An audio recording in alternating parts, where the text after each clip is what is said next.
Dukungan untuk Roy Suryo CS datang dari sejumlah kalangan, mulai dari mantan Danjen Kopassus, pengamat, hingga masyarakat umum. Mereka menuding ada kejanggalan atas penetapan tersangka Roy Suryo CS. Pendukung Roy Suryo CS ini juga mengajak agar tetap mengawal kasus ini lantaran ke-8 orang yang ditetapkan sebagai tersangka telah dikriminalisasi.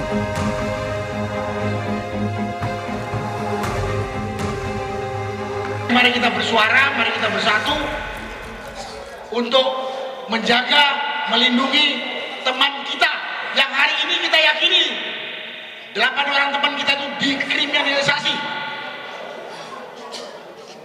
Saya yakin dikriminalisasi. Yang namanya dikriminalisasi ini, yang bersangkutan tidak melakukan tindak kriminal, tapi dituduh melakukan tindak kriminal. Itu kan kriminalisasi. Nah, saya berharap sekali lagi Presiden Prabowo mendengarkan hal ini. Klaim kriminalisasi kubu Roy Suryo direspon Wakil Ketua Jokowi Mania Andi Azwan. Ia menilai ada upaya penggiringan opini, padahal penetapan 8 tersangka oleh Polda Metro Jaya dalam kasus pencemaran nama baik atas tudingan ijazah palsu adalah tepat. Andi juga mengapresiasi langkah kerja Polda Metro Jaya dan berharap ke-8 tersangka yakni Roy Suryo CS dapat segera ditangkap. Banyak sekali penggiringan opini-opini yang ditujukan kepada Polda Metro Jaya, yaitu penggiringan opini mengenai kriminalisasi. Setiap ada kegiatan yang dilakukan oleh mereka, kita tidak pernah mengatakan adalah kriminalisasi. Dan fitnah maupun hoax yang dilimpahkan oleh mereka, mereka selalu mengatakan bahwa ini adalah ilmu pengetahuan.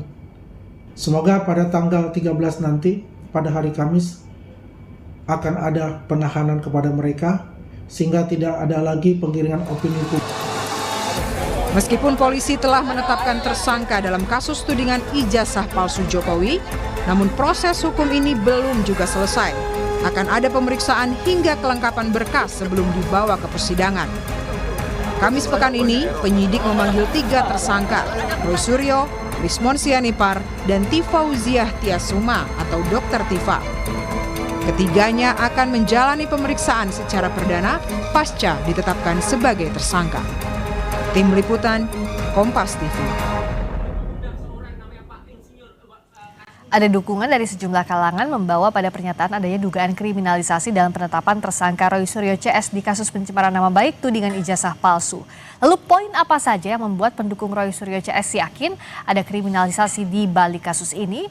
Kita sudah bergabung bersama di Sapa Indonesia Malam, ada Roy Suryo sebagai tersangka kasus pencemaran nama baik, lalu ada Mardiansyah Semar, Ketua Umum Rampai Nusantara, lalu juga bergabung lewat sambungan Zoom ada Heri Firmansyah, pakar hukum pidana. Selamat malam Mas Roy. Malam Mbak Friska. Mas Semar. Malam Mas Heri. Mbak Friska. Selamat malam. Assalamualaikum warahmatullahi wabarakatuh. Waalaikumsalam warahmatullahi wabarakatuh. Saya ke Mas Roy dulu. Kenapa pihak Anda menuding ada kriminalisasi? Ya, itu memang pendapat teman-teman ya. Karena memang dilihat bahwa saya kan kalaupun yang melaporkan saya Jokowi itu seorang yang negarawan, itu pasti akan melihat atau seperti yang dilakukan oleh Pak Yusuf Kalla. Ketika ada pencemaran nama baik gitu ya, Pak JK waktu itu pasti juga banyak masukan, tuntut dengan pasal ini. Tapi Pak JK enggak, dituntutnya hanya dengan 310, 311. Itu kasusnya Sylvester. Yang sampai terpidana pun hari ini orangnya minggat ya, orangnya lari, enggak tanggung jawab, malah bilang, wah itu sudah daluarsa dan lain sebagainya. Itu sudah terpidana, udah 6 tahun yang lalu aja masih bebas berkeliaran. Nah, Jokowi itu kan sebenarnya kan dia hanya merasakan dicemarkan nama baiknya. Tapi kemudian ya dia juga bilang waktu itu ya, kalau dia nggak lames dalam bahasa Jawa, lames itu bilangnya A tapi sebenarnya dia mukulnya B. Dia bilang dia nggak melaporkan orang-orang. Nah kok tiba-tiba ada lawyer-lawyernya kemudian memasukkan pasal-pasal yang mengkriminalisasi, yaitu pasal 32 dan 35 dari Undang-Undang ITE. Menurut Anda tidak melakukan itu? Sama sekali tidak. Artinya apa? Karena kebetulan saya kan dulu juga yang merancang undang-undang itu. Pasal itu jauh panggang dari api. 32, 35 itu kalau ada seseorang mengirimkan dokumen kepada orang lain dan sebelum dia kirimkan, dia ubah dulu. Misalnya 1 juta dia ganti menjadi 10 juta. Atau misalnya ada sebuah format surat, dia ubah sehingga isinya berubah. Sama sekali yang namanya saya, Dr. Resmond, dan juga Dr. Tifa, tidak ada yang mengubah dokumen. Dokumennya itu ya dokumen yang tersebar di masyarakat itu. Dan kemudian kita analisis. Jadi kalau kemudian hasil dari analisis, itu nggak bisa dikatakan itu adalah editing. Kalau kemudian hasil dari analisis, itu nggak bisa dikatakan itu adalah editing. Oke. Nah, itulah poinnya. Dianggap ini kriminalisasi, Mas Semar. Ya, jadi gini ya, ini kan berprosesnya cukup panjang ya, Mbak Priska. Cukup panjang, dan kita pasti masih mengingat lah di awal-awal dulu waktu Roy Suryo CS menuding soal ijazah palsu, itu ramai sekali, hiruk pikuk. Dan Pak Jokowi masih dalam posisi yang biasa saja. Nah, pada titik tertentu akhirnya pendukung Pak Jokowi ada yang melaporkan. Disampaikan sama Roy Suryo CS, ya Pak Jokowi lah kalau berani yang melaporkan. Mereka nggak punya standingnya, kan begitu loh. Dan itu nggak bergeming juga, Pak Jokowi tetap dia nggak melakukan itu. Nah, karena itu bergulir terus, Pak Jokowi merasa ini perlu dilakukan laporan langsung oleh dirinya untuk pembelajaran bahwa orang tidak boleh menuding asal. Kau punya ijazah palsu, kau buktikan, mana aku lihat gitu. Kan nggak bisa begitu juga. Lalu dilaporkanlah itu ke Polda Metro dan berproses. Kan begitu ya. Sampai sekarang jadi tersangka. Ya, dan sebelum jadi tersangka, kan juga Roy Suryo dan kawan-kawan juga sampaikan juga, ini nggak mungkin lah jadi tersangka, kan begitu ya. Ini nggak mungkin, ini kalau itu di SP3 saja dan lain sebagainya. Pada titik ini akan jadi tersangka juga. Setelah jadi tersangka, muncul kriminalisasi. Jadi maksud saya, poin yang mau saya sampaikan begini. Nah, ketika apa yang disampaikan Roy Suryo dan kawan-kawan itu direspon, sebaliknya, jangan juga akhirnya membangun narasi yang lain. Nah, persoalan tadi disamakan dengan kasusnya Pak JK, nggak apple to apple. Dan waktu Pak JK bicara soal kasusnya, itu tidak semeriah ini. Tidak sebanyak ini tudingan-tudingannya, tidak sedahsyat ini tudingan-tudingan Mengapa yang ini melebar dibilangnya kemana-mana. bukan kriminalisasi? Ya karena menurut saya itu faktual juga. Dan nanti makanya begini ya, kan ketika Roy Suryo sampaikan bahwa itu kriminalisasi, saya bilang itu bukan kriminalisasi, akhirnya debat kusir kita. Nah, sekarang medannya sudah berpindah kan, sudah jadi tersangka, besok diperiksa, masuk proses peradilan. Nah, pembuktian itu yang akan dilakukan. Kalau memang dianggap kriminalisasi, lakukan pra-peradilan gitu loh. Nah, kita kan menghargai proses hukum, kita kan menghargai institusi-institusi negara. Ya, kalau nggak dipercaya lagi institusi negara, apalagi yang mau dipercaya? Setelah jadi tersangka apa sih, Mas Roy, yang disiapkan fakta-fakta apa lagi? Ya nggak apa-apa, ya udah nanti akan kita sanggah itu ya, apa statement yang kemarin disampaikan oleh yang terhormat Pak Kapolda. Mungkin Pak Kapolda hanya mendapat masukan dari anak buahnya yang tidak ngerti ya arti dari pasal 32 dan 30 Undang-Undang ITE itu, dan nanti silahkan kita lihatlah banyak ahli yang nanti akan berbicara, itu akan kelihatan kalau pasal itu tidak tepat. Dan satu pun sama sekali kan dikatakan itu editing itu saya mengedit itu mengubah. 1 mili pun nggak ada yang diubah dari itu. Aslinya gambarnya kayak gitu, dan itu sudah kami dapatkan, mau dari Dian Sandi, mau dari yang ada ditampilkan oleh Bareskrim, mau yang ada kami peroleh dari berbagai KPU. Ya ijazahnya yaitu, kecuali ya hidungnya saya bengkokkan gini, atau kacamatanya diganti kacamata hitam, atau misalnya supaya sama capnya yang tadinya tidak nempel dibuat nempel. Nah, itu namanya editing. Ini faktanya seperti itu, hasil software, mau itu luminant gradients, mau itu ELA, hasilnya seperti itu. Nah, jadi artinya apa? Ya kita jawab aja sekali lagi, Mbak. Yang namanya tersangka itu kan masih proses, ya kan? Jadi namanya tersangka bisa jadi tidak terpidana atau bisa jadi terdakwa, bisa tidak. Kalaupun sudah terpidana, sekali lagi itu namanya Sylvester itu, ya sudah jelas itu terpidana, inkrah lagi Mahkamah Agung 6 tahun masih bisa lari-lari dadah-dadah dari mana-mana, ya itu kan nggak adil gitu. Jadi ini adalah konsekuensi yang harus saya terima atas ketidakadilan yang dilakukan di rezim yang meneruskan rezimnya Jokowi. Ada ketidakadilan di sana kalau Ya, Mas kalau Roy bilang. saya sih begini ya, seringkali Mas Roy Suryo itu menyampaikan bahwa ucapan yang pertama itu adalah dari hati. Tadi disampaikan barusan, habis jadi tersangka bisa jadi terpidana. Bisa bisa tidak. Jadi maksud saya poinnya berarti Mas Roy Suryo juga merasa bahwa akan jadi terpidana itu satu. Dan ini proses yang cukup panjang ya. Ratusan orang diperiksa, ahli dipanggil dan lain sebagainya, butuh waktu cukup lama untuk mengumumkan tersangka. Dari sebelumnya disampaikan proses ini sudah masuk penyidikan dan lain sebagainya. Dan kita mana lagi kita nggak percaya sih Mbak soal institusi Polri, masa kita nggak percaya dengan melakukan berbagai upaya dengan apa yang dipunya, yang akhirnya pada titik ini jadi tersangka. Sekarang siap-siap aja mental, batin, pikiran, hati untuk menghadapi mulai besok, kan gitu. Pihak sana juga udah siap. Saya ke Mas Heri dulu. Untuk kita menentukan ada kriminalisasi atau tidak, ini kan sering sekali muncul terminologinya saat ada kasus pihak yang setuju maupun tidak terkait dengan proses yang berjalan. Ini gimana Mas Heri? Ya, memang celah dari kasus ini kenapa kemudian muncul ada istilah kriminalisasi dan lain sebagainya, karena memang kalau dari prosesnya menurut saya sangat memakan waktu yang cukup lama ya. Karena saksinya yang dihadirkan juga secara kuantitas menurut saya juga too much ya. Padahal untuk kasus yang sebenarnya sesimpel ini, dan juga saya yakin dan percaya Polda Metro Jaya sudah sering menangani perkara semacam ini yang serupa, tentunya tidak perlu sebenarnya berlarut-larut begitu, sehingga tadi istilah kriminalisasi dan lain sebagainya nggak muncul, karena ini kan celah yang tercipta di dalam konteks proses yang berjalan tadi.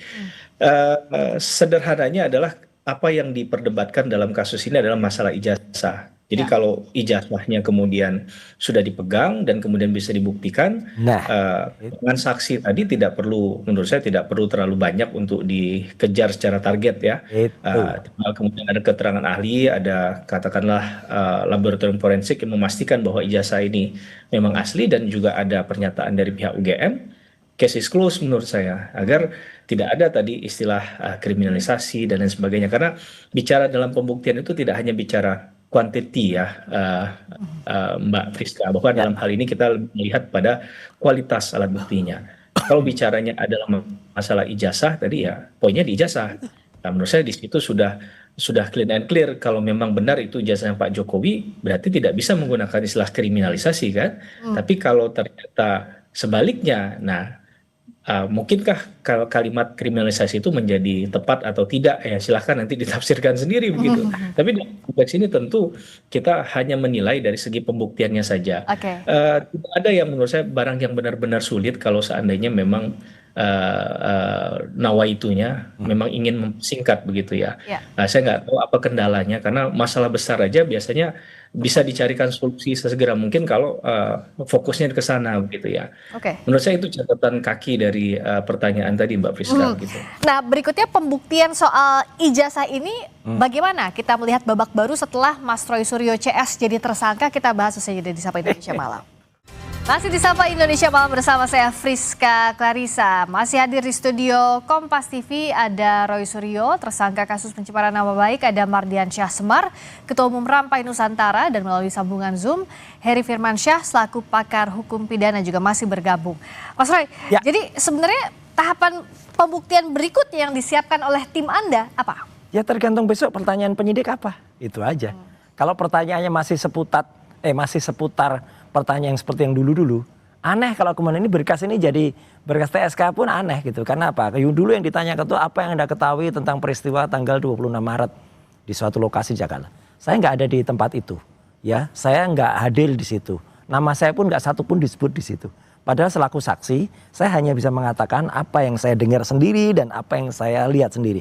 Kalau saya disuruh menceritakan orang-orang itu dan pengetahuan saya terhadap mereka, itu namanya saya melakukan testimonium di auditu. Saya mendengarkan keterangan dari orang lain. Bahkan ketika lanjut lagi ke tahapannya saya waktu sudah terlapor, tanyakan peristiwa tanggal 22 Januari, lebih mundur lagi. Jadi kalau pertanyaan masih seputar itu, saya sangat yakin kalau jaksa penelitinya nanti itu memang masih waras dan jujur, dia nggak akan lihat bahwa BAP saya itu jalan, karena akan lihat BAP-nya nggak bermutu. Karena apa? Karena nggak nyambung antara yang ditanyakan dan yang saya jawab dengan pertanyaannya yang tidak ada hubungannya dengan kasus. Kok tiba-tiba bisa dinaikkan dan kemudian jadi TSK dan kemudian bisa dikatakan saya mengedit. Satu pun materi nggak ada yang ditanyakan di situ tentang gambar, tentang ini nggak ada.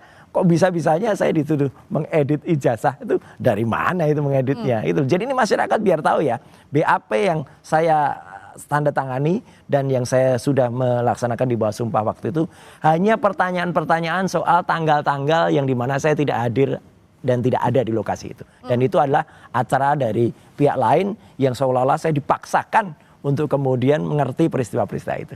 Ada hal yang dipaksakan dalam penyidikan ini? Saya sangat meyakini sejak awal bahwa Polri sangat profesional ya. Jadi kalaupun dibutuhkan banyak pihak yang dimintai keterangan, itu kan bentuk kehati-hatian Polri, karena kasus ini tidak ansih soal persoalan hukum saja, tapi tentu ada irisannya politik, tentu yang dituding-tuding pun kan Presiden ke-7, 2 periode dan lain sebagainya, sehingga kehati-hatian polisi itu yang kita lihat bahwa landasan profesionalismenya kan juga sudah terlihat sejak awal penanganan kasus ini, dan saya meyakini ya tidak akan sembarang lah, apalagi kasus yang ditudingkan Roy Suryo dan kawan-kawan ini kan menjadi perhatian publik begitu luas.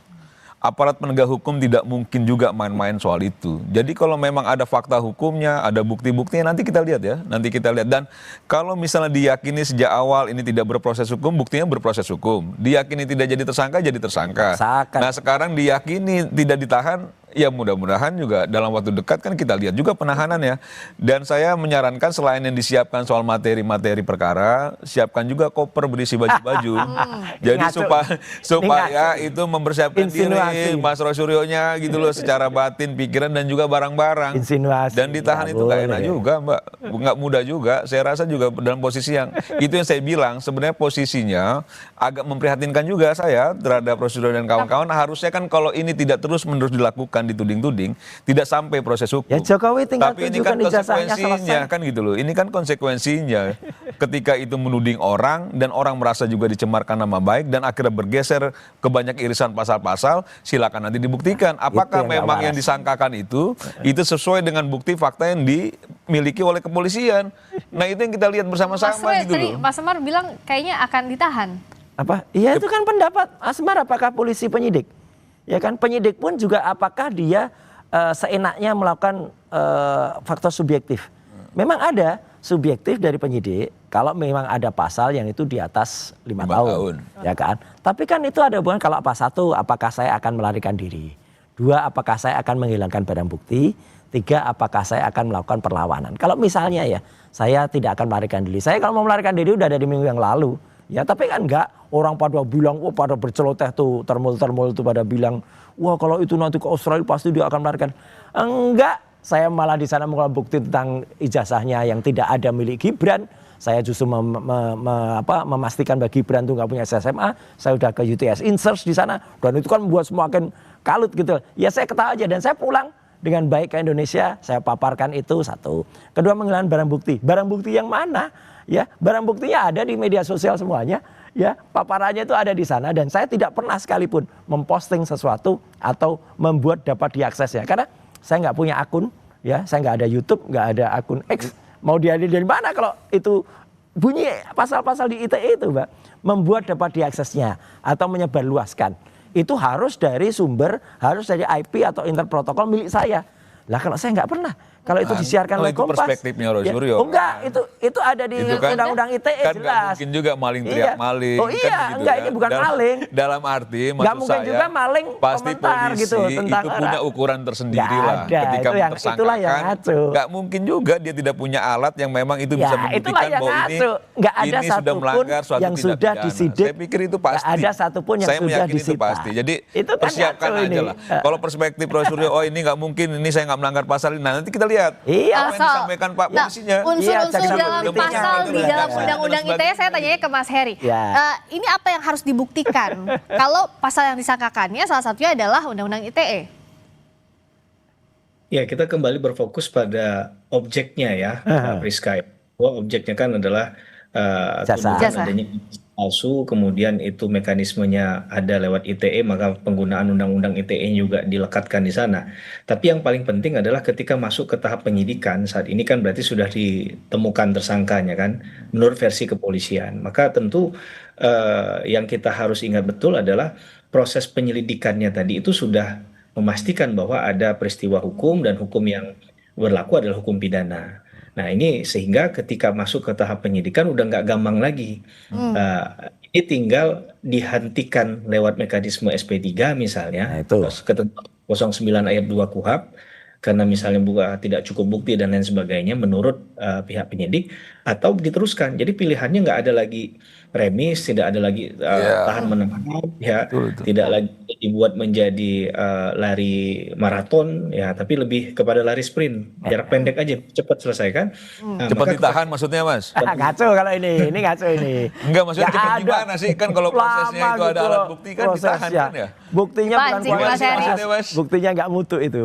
Maksudnya gimana? Percepat sprint ini maksudnya kalau ada alat bukti, proses tersangka, besok diperiksa, lakukan penahanan gitu maksudnya? Oh, penyidikannya limpah aja udah ke semenjak- Tunggu, kejaksaan. dengerin dulu Mas Herinya, gimana Mas? Gimana, Mas Heri? Lanjut dulu Mas Heri. Yang utama adalah bagi saya kepastian hukumnya tadi kan jelas secara status kan, karena tidak baik juga terlalu lama membuat kasus ini berlarut, karena bagi Mas Roy Suryo dan kawan-kawan kan juga ini bukan hal yang baik ya. Iya. Perlu ada kepastian hukum apakah kasus ini akan dihentikan atau diteruskan. Nah, itu kita kembalikan dalam fakta hukumnya tadi. Saya sepakat dalam hal fakta hukum nih yang harusnya kita perhatikan. Jadi fakta itu sesuatu yang nggak bisa direkayasa, nggak bisa dibuat-buat. Betul. Kalau ternyata sudah ada alat-alat bukti yang muncul, kemudian versinya Mas Roy Suryo adalah mengatakan bahwa tidak ada editing, Iya. ini kan buktinya di sana, Iya. Mbak Frit. Berikan keluasaan bagi orang yang ditersangkakan tadi, yang sudah menjadi tersangka, untuk membuktikan sebaliknya. Iya. Apakah betul bahwa apa yang diketahui, apa yang dijalani, apa yang dilakukan itu sesuai dengan pemenuhan unsur deliknya atau tidak. Begitu, Mbak Rizka. Oke, sejauh ini yang memungkinkan lanjut atau dihentikan lewat Yang SP3 nggak sesaat lagi di Sapa Indonesia Malam. Kami kembali. Panjang lagi. Lanjut kita. Masih di Sapa Indonesia Malam. Mas Roy, nextnya apa? Apakah ini akan lanjut atau menurut Anda akan pra-peradilan misalnya mengambil langkah itu? Pra-peradilan atau kemudian enggak, itu nanti tergantung kuasa hukum saya. Tapi kalau waras sebenarnya, ya kalau lihat nanti jaksa penelitinya tuh lihat berkas-berkasnya, ya mungkin ada yang lanjut. Tapi mungkin juga kalau lihat di saya yang sama sekali nggak nyambung, ya itu jaga sembung pakai golok itu. Nggak nyambung. Gitu ya. Jangan ngomong aneh-aneh live. Ya, itulah. Loh, kan saya cuma bilang jangan Joko sembung kan gitu, nggak nyambung. Nah, artinya apa? Artinya jelas betul apa yang ditanyakan tempus deliktinya dan lokus deliktinya itu juga nggak tepat. Kemudian sebenarnya tadi pengamat hukum kita Pak Heri kan ingin mengatakan sebenarnya ini tergantung dari awal ya. Kausa primanya siapa? Kalau kausa primanya Jokowi itu tidak pengecut, ya dia berani menunjukkan. Sekarang kan mana ada orang punya ijazah yang sudah dicari dengan studi dengan keras, terus malu menunjukkan ijazahnya. Kalau malu sih nggak apa-apa. Tapi kalau marah ijazahnya diketahui orang itu kan nggak masuk akal gitu. Oke, masih soal ijazah ini tidak. Iya, jadi harusnya diperlihatkan kepada rakyat, selesai. Itu apa urusannya harus memperlihatkan kepada pejabat publik, kawan-kawan kan pejabat gitu loh. publik, Sekarang undang-undang apalagi dia sudah keterbukaan sipil, nomor 14 gitu. apalagi undang-undang keterbukaan publik juga itu melindungi hak-hak privat enggak, orang. salah ini. Kalau ini salah. Jadi Enggak, maksud enggak baca saya undang-undang sih ini, itu haknya kemarin. lah. Haknya Pak Jokowi ingin menunjukkan kepada siapa. Jangan dipaksa-paksa. Sekarang saya tanya Mbak Priska ijazah palsu saya mau lihat. Ya bukan pejabat publik. Bukan kasus saya, jangan diandai-andaikan. Benar, jawabannya misalnya benar, Mbak. begitu ya, gitu ya. Apa ini nggak misalnya mutu Pak nih Prabowo pertanyaannya. karena misalnya dia sekolahnya di luar negeri, terus nggak diminta perlihatkan Pak Prabowo nggak berkenan, apakah mau dipaksa-paksa? Janganlah, jangan juga merasa itu sesuatu Pak yang Prabowo terus asli kok dipaksakan ijazahnya. gitu loh, terlalu dipaksakan. masalahnya nggak asli. Dan ini berproses, jangan juga dibilang kalau misalnya nanti dilakukan penahanan dibilang ngaco, karena menurut saya ini sudah pada titik-titik itu kok, gitu loh. Kalau misalnya sekarang orang jadi tersangka, ada alat bukti, diperiksa, kata penyidik, wah ini perlu dilakukan penahanan, ditahan. Nanti dinarasikan yang lain-lain lagi. Nah, hargailah proses hukum. Kan Roy Suryo sampaikan di awal waktu dijadikan tersangka akan menghormati proses ini. Memang Nah, dihormati kalau benar gitu kan. loh. Dihormati, dilakukan dengan benar, diadu bukti-buktinya. Kalau memang terbukti bersalah dan memang nanti akhirnya dilakukan penahanan, jangan juga melakukan yang aneh-aneh lagi gitu loh. Oke, sebagai sebagai pihak yang bukan berperkara, Mas Heri, apa yang bisa publik awasi dalam kasus ini yang sekarang sudah naik sidik, jadi ada tersangkanya, ada Mas Roy Suryo CS di sana? Ya, transparansi tentunya ya, akuntabilitas dalam proses pemeriksaan, ya tentunya ini sudah menjadi domain publik, udah nggak bisa ditutup-tutupi lagi karena publik sudah pengen tahu endingnya apa begitu ya. Atau happy ending atau sad ending bagi pihak-pihak yang lain, kita biarkan saja proses hukum ini berjalan sebagaimana mestinya. Tapi tentunya perlu netralitas, profesionalitas dalam penanganan ini karena secara nggak langsung mata publik kan melihat ada kesenjangan antara mungkin dianggap, saya nggak mengatakan ini relasi kuasa, tapi positioningnya seakan-akan Pak Jokowi karena sebagai mantan pejabat publik itu mendapatkan mungkin perlindungan hukum spesial. Nah ini yang harus Biasanya nggak ada kok. Ini ada hal-hal semacam itu bahwa ketika bicara tentang penetapan tersangka dan lain sebagainya itu based on dari fakta hukum dan juga alat-alat bukti yang sudah dikumpulkan, yang sudah diuji oleh teman-teman penyidik. Saya rasa itu poin utama dalam hal prinsip fair trial ya dalam proses ini. Begitu Mbak Priska. Dan besok Mas Roy jam berapa update lagi informasinya tetap sama jam 10? Diundang jam 10 dan insya Allah saya akan hadir dan akan kita buktikan besok ya gitu. Kalau jangan apa lupa yang kopernya dilakukan, Mas Roy. Nggak boleh bawa koper. Iya ditaruh di mobil, jadi kalau misalnya udah tahan. Pancing terus nih sama Mas Semar. Ini ngaco ini ya. Kok ngaco? Insinuasi. Ya, kok ngaco gitu. sih? Yang harus bawa koper yang itu. Dan tadi Pak Heri betul. Proses ada relasi hukum kuasa. itu, konsekuensinya ada relasi begitu. kuasa di mana Ketika rakyat jadi bisa menilai tersangka, orang yang kemungkinan besar lapor ada nggak pernah penahanan menunjukkan gitu ijazah loh. asli. Gitu Ijazah loh. aslinya Taruh di mana? mobil aja, Mas Roy. Gitu. Ijazah aslinya nggak pernah Jadi ditunjukkan. kalau ditahan bisa minta tolong ambilkan di parkiran gitu. Dulu dua anak manusia sudah jadi korban dengan ijazah Supaya fotokopi. Sekarang lebih akan gampang ada kan, 8 udah di koper anak semua bangsa kan, dikorbankan di rezim. Besok ya Jadi ngaco periksanya sekali. jam Rakyat 10. Orang tersangka mau ditahan kok ngaco. Besok di Polda Metro Jaya, tunggu dulu proses hukumnya, jangan terlalu cepat Iya. menyimpulkan, kita akan Jangan tunggu lupa besok bawa dan koper. Bener, publik saya akan mengawasi. wanti-wanti. Oke, terima kasih Mas Roy, terima kasih Mas Semar, terima kasih Sama-sama Mas Heri dong. sudah hadir di Sapa Indonesia Malam. Berikutnya saudara.